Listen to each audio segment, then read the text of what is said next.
اور इमाम साहब जब उतरे तो बड़ी गाड़ी हो उनके पास और बड़ा पैसा हो। मतलब तुम क्या चाहते हो एक इमाम साहब से कि इमाम साहब नमाज भी पढ़ाए, इमाम साहब निकाह भी पढ़ाए, मतलब इमाम साहब जनाजे की नमाज भी पढ़ाए, इमाम साहब जॉब भी करे, इमाम साहब बिजनेस भी करे। तो ये रिस्पॉन्सिबिलिटी हम अपने सर क्यों नहीं लेते कि एक इमाम जो हमारी मस्जिद में नमाज पढ़ा रहा है उसकी अच्छी सैलरी हम करें, उसको अच्छी रेस्पेक्ट दें, उसको बिजनेस करा कर दें ताकि वो अपना लाइफ स्टाइल अच्छा कर सके। तो ये रिस्पॉन्सिबिलिटी तो हमें लेनी चाहिए। और तुमने अपनी इस पूरी वीडियो में, मैं जो समझता हूँ कि तुमने पूरी वीडियो का पॉइंट तुम्हारा यही कि जो तुमने कहा कि कौम कमजोर है, ये पढ़ी नहीं है, इसके अंदर एजुकेशन नहीं है, इसका जो पूरा जिम्मेदार है तुमने मदरसों को ठहरा दिया, जो कि बिल्कुल गलत है। इसके जिम्मेदार मदारिस नहीं है, बिकॉज मदरसों में तो 2 से 3% बच्चे हैं जो पढ़ रहे हैं। इसके जिम्मेदार ऐसे नौजवान हैं जो बिल्कुल नहीं पढ़े हैं। सुफियान भाई सॉरी, मुझे कहना पड़ रहा है, आपको बुरा लगे तो लग जाए। आप जैसा यूथ है जो नहीं पढ़ा है, इस कौम के जिम्मेदार आप जैसा यूथ है जो कि एजुकेशन की तरफ नहीं गए हैं, आपको जाना चाहिए था। आपके जैसे जो हजारों लाखों बच्चे जो काम कर रहे हैं उनको पढ़ना चाहिए था। इसकी वजह आप जैसे यूथ है। और ऐसा नहीं कि आपको पढ़ाने का ऑप्शन नहीं दिया गया होगा, 1000% दिया गया होगा। इस कौम के बच्चों का हाथ किसी ने नहीं रोका पढ़ने से। इसके जिम्मेदार कहीं ना कहीं हम भी हैं कि हमें पढ़ना चाहिए था।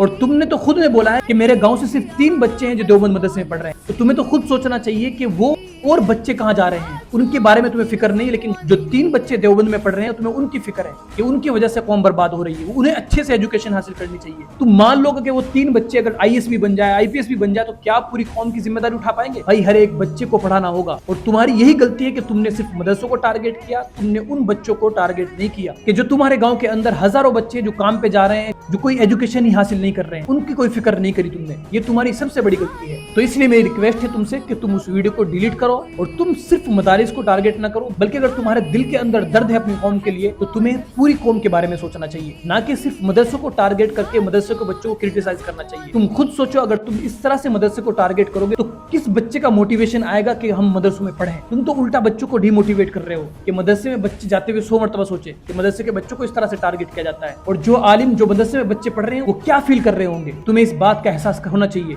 कि तुमने अच्छे लोगों को भी उस कैटेगरी में डाल दिया है कि मदरसे करप्ट हो चुके हैं, जबकि ऐसा नहीं है। तुम मदरसों में जाके विजिट करो, मुझे उम्मीद है कि अगर तुम्हारे अंदर ये गलतफहमी है भी तो ये दूर हो जाएगी। और तुम मदारिस से माफी मांगो और इस तरह से आगे डिफेंड करते हुए खुद को वीडियो ना बनाओ अगर वाकई तुम्हारे दिल के अंदर दर्द है। और अगर तुम्हें फील होता है कि तुम इतने इंटेलिजेंट हो कि तुमसे कोई गलती नहीं हो सकती, ये 99% जो लोग अपना दर्द जाहिर कर रहे हैं ये समझने में गलती इनसे हुई है, तो फिर सॉरी, मैं तुम्हें कहना चाहूंगा कि तुम बिल्कुल भी समझदार इंसान नहीं हो। और ये बात भी कहना चाहूंगा कि तुम्हारे अंदर कोई दर्द नहीं है, तुम्हारा फिर कोई एजेंडा है जिसको तुम पूरा करना चाहते हो। मुझे उम्मीद है कि तुम्हें मेरी ये बात समझ में आई होगी।